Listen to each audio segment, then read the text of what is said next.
కానీ ఆ కొండ మీద ఒక సైన్యం ఉండేది.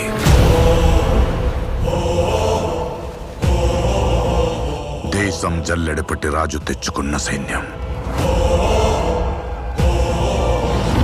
కులం లేదు, మతం లేదు, భయం అసలే లేదు.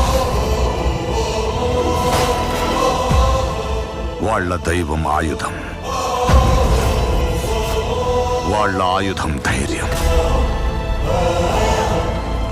రేంబగళ్ళు కొండ మీద నుంచి సముద్రాన్ని కావలి కాసేవాళ్ళు.